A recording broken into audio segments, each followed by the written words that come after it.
পুরো কোরআন শরীফে ২টি নিয়ম রয়েছে। জাস্ট ২টি নিয়ম রয়েছে যেগুলোকে ৩ আলিফ করে টেনে, টেনে পড়তে হয়।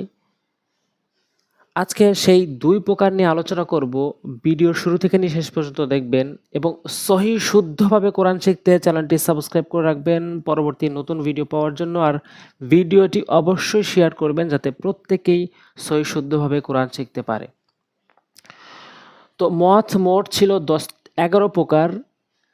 তার এক আলিফ মদ ছিল ৪ প্রকার, যেই ৪টি নিয়ম আমি গত পর্বে বলেছি এবং ৩ আলিফ করে টেনে, টেনে পড়তে হয়। মানে ৩ আলিফ মদ ২ প্রকার। ১ নাম্বার হচ্ছে মদ্দে আরজি, ২ নাম্বার হচ্ছে মদ্দে মুনফাসিল। এই ২টি নিয়ম পড়ার মাধ্যমে আমরা বুঝতে পারবো যে কোরআনের কোন, কোন স্থানে ৩ আলিফ করে টেনে, টেনে পড়তে হয়। ১ নাম্বার হচ্ছে মনোযোগ সহকারে খেয়াল করবেন। ১ নাম্বার মদ্দে আরজির পরিচয়। সহজভাবে বলার চেষ্টা করব, সহজভাবে বুঝে নিন। মদের হরকত আর মদের হরফের বামের হরফে যখন আমরা ওয়াকফ করব, মদের হরকত অথবা মদের হরফের বামের হরফে যখন আমরা ওয়াকফ করব, স্ক্রিনে বা শব্দের দিকে একটু লক্ষ্য করি। ওয়াও উল্টা পেশ, এটি হচ্ছে মদের হরকত। মদের হরকত কাকে বলে? খারাজবের খারাজের উল্টা পেশ। তো এখানে ওয়াইয়ের উপর উল্টো পেশ রয়েছে, এটি মদের হরকত। এখানে দালের দিকে আমরা লক্ষ্য করব, দালিয়া জেরে দিয়ে, এটি মদের হরফ। মদের হরফ হচ্ছে জবরের বাম পাশে খালি আলিফ এবং জেরের বাম পাশে যজমালা ইয়া এবং পেশের বাম পাশে যজমালা ওয়াও। এখানে জেরের বাম পাশে যজমালা ইয়া এসেছে। তাহলে মদের হরকত এবং মদের হরফের বামের হরফে ওয়াকফ করলে, বামের হরফে থামলে আমরা ৩ আলিফ টেনে থামব। অর্থাৎ এখানে ওয়াউলটা ফেসে ভু মদের হরকত, দালিয়া জেরে দি মদের হরফ। তো মদের হরকত আর মদের হরফের বামের হরফ যে কোনো হরফ হতে পারে। তো বামের হরফে থামা অর্থাৎ ওয়াকফ করা, ওয়াকফ করলে ৩ আলিফ টেনে ওয়াকফ করতে হবে। কীরকম? লাম আলিফ জবর লা, ইয়াসিন জবর ইয়াস, লা ইয়াস, তা জবর তা, ওয়া উল্টা পেশে ভু, নুন জবর না, লা ইয়াস তা ভু না। এটা ছিল বানান, উচ্চারণ হলো। এবং ওয়াকফ যদি করি তাহলে উল্টা ফেসে ভু, এই জায়গায় আমরা ৩ আলিফ টেনে পড়ব। দালিয়া জেরে দি, এখানে আমরা ৩ আলিফ টেনে পড়ব। অর্থাৎ মদের হরকত আর মদের হরফকে আমরা ৩ আলিফ টেনে পড়ব। মধ্যে আরজির নিয়ম হচ্ছে মদের হরকত আর মদের হরফের বামে যখন ওয়াকফ করা হয় তখন ৩ আলিফ টেনে ওয়াকফ করতে হয়। লা ইয়াস্তাভুনা, ওয়াকফ করলে লা ইয়াস্তাভুন, লা ইয়াস্তাভুন। খালিদিন। পরের শব্দটি বানান করছে বাজেবি সিল্লাম পেশসুল, বিসুল, ত আখরা জবর ত, নুন ২ জেরে নিন, বিসুল ত নিন। ওয়াকফ করলে তন হবে, তন। এটা হচ্ছে মদের হরকতের বামে ওয়াকফ হয়েছে। মদের হরফের বামে ওয়াকফ হয়, যেমন ডাল ও পেশে দু, পেশের বাম পাশে জমালা ওয়াও, মদের হরফ এবং এই মদের হরফের বামে ওয়াকফ হয়েছে। বিসুলতন, ইয়ালাম জবর ইয়াল, তা জবর তা, ইয়ালতা, কফ জেরে কি, ইয়ালতাকি, ইয়াখারা জবর ইয়া, নুন জেরে নি, ইয়ালতাকিয়ানি। এটি বানানে ছিল ইয়ালতাকিয়ানি, আর ওয়াকফ করলে ইয়ালতাকিয়ান। মদের হরকতের উপরে আমরা ৩ আলিফ টেনে ওয়াকফ করব। এটি হচ্ছে মধ্যে আরজি। খালিদিনা, খ খারা জবর খ, মদের হরকত, লাম জেরেলি হরকত, দালিয়া জেরেদি মদের হরফ এবং এই মদের হরফের বামে ওয়াকফ করা হয়েছে, থামা হয়েছে। খালিদিন। আইন খারা জবর আ, এক আলিফ টান হবে মদের হরকতের কারণে, বা জেরেবি হরকত, তাড়াতাড়ি পড়তে হবে। দাল অবেশদু মদের হরফ, দাল অপেশদু মদের হরফ, অর্থাৎ পেশের বাম পাশে যজমাল মদের হরফ। আর এই মদের হরফের বামে আমরা থেমেছি, ওয়াকফ করেছি, ৩ আলিফ টেনে ওয়াকফ করতে হবে।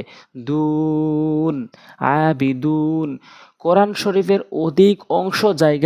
অধিকাংশ ওয়াকফগুলোই মধ্যে আরজি, যেমন আলহামদুলিল্লাহ রব্বিল আলামিন, এখানে আরজি। আর রহমানির রহিম আরজি, মালিক ইয়াউমিদ্দিন আরজি।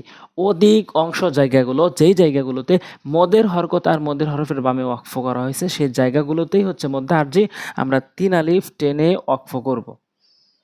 ওয়াল ইকরাম, ওয়াল ইকরাম। এটি ছিল মধ্যে আরজি। অবশ্যই ভিডিওটি থামিয়ে থামিয়ে ভালো করে বুঝে আমরা তেলাওয়াত করব এবং নিয়মটি প্রয়োগ করার চেষ্টা করব। না বুঝলে অবশ্যই আমরা কমেন্টস করে জানাবো। এরপর আসি ৩ আলিফ টেনে পড়তে হয়, তার দ্বিতীয় নাম্বারটি হচ্ছে মদ্দে মুনফাসিল। এটা বোঝা একদম সহজ। যদি সহজভাবে বলি তাহলে এই টানটি অর্থাৎ আঁকাবাঁকা এই টানটি, ঢেউ চিহ্নটি যার উপরে থাকবে তাকে আমরা ৩ আলিফ টেনে টেনে পড়ব। দেখেন এখানে রয়েছে, এখানে আছে, এখানে রয়েছে, এখানে রয়েছে। তো মোট কথা হচ্ছে এই ঢেউ চিহ্ন যার উপর থাকবে তাকে আমরা ৩ আলিফ টেনে পড়ব। আর কায়দা যদি বুঝতে যাই তাহলে মদের হরকত আর মদের হরফের উপরে চেকন চিহ্ন, বামে লম্বা হামজা থাকবে। এটিই হচ্ছে মদ্দে মুনফাসিল। মদ্দে মুনফাসিল হচ্ছে যে মদের হরকত অথবা মদের হরফের উপরে চেকন চিহ্ন এবং বামে লম্বা একটি হামজা থাকবে, এটি মধ্যে মুনফাসিল। আর সহজভাবে বুঝতে গেলে এই ঢেউ চিহ্নটি যেই হরফের উপর থাকবে সেই হরফকেই ৩ আলিফ টেনে পড়তে হবে। এটি হচ্ছে মধ্যে মুনফাসিল। যেমন ইয়া জবর ইয়া, র জবর র, ইয়া র, হা উল্টা ফেসে হু, এখানে আমরা ৩ আলিফ টেনে পড়বো। ইয়া র হু, হামজা জবর আ, হা জবর হা, আহা, দাল দুই পেশ দুন, আহাদুন। ইয়া র হু আহাদুন, হামজা জের ই, লাম খারা জবর লা, ৩ আলিফ টেনে পড়বো। ইলা, হামজা জবর আ, জিম জবর যা, আজা, লাম দুই জের লিন, ইলা আজালিন। বা জেরে বি, হা খারা জের হি, বিহি, হামজা জের ই, লাম ইয়া জবর লাই, বিহি ইলাই, কাফ মিম পেশ কুম, বিহি ইলাইকুম। অ জবর ওয়া, মিম আলিফ জবর মা, ওয়ামা, হামজা পেশ উ, মিম জেরে মি, ওয়ামা উমি, র পেশ রু, ওয়ামা উমিরু, ওয়ামা উমিরু। তা অবেশ তু বা অবেশ বু, তু বু, তা অবেশ তু মদের হরফের কারণে এখানে এক আলিফ টেনে পড়তে হবে এবং বা অবেশ বু, উপরে ঢেউ চিহ্ন এবং উপরে চেকন চিহ্ন এবং বামে লম্বা হামজা আসার কারণে এখানে আমরা ৩ আলিফ টেনে পড়ব। তু বু, হামজা জের ই, লাম ইয়াজবু লাই, ইলাই, হাজের হি, তু বু ইলাইহি, তুবু ইলাইহি।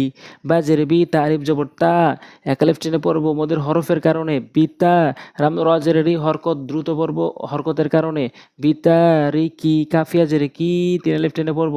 হামজা খারা জবর আ, মধ্যে বদল, লাম জের লি, হরকত, হা জবর হা, হরকত, তা জের তি, হরকত, নুন আলিফ জবর না, মদের হরফ, বিতারিকি আলিহাতিনা। এভাবে আমরা পড়ব। এরপর আমরা পড়ব, রিডিং পড়ার চেষ্টা করব।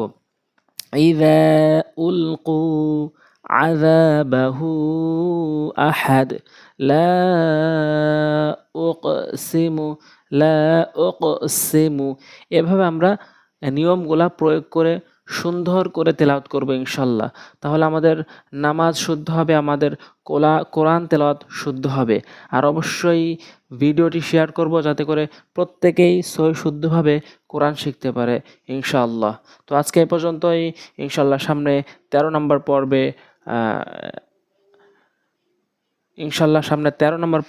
পর্বে আরও নতুন কিছু নিয়ম বলার চেষ্টা করব ইনশাল্লাহ।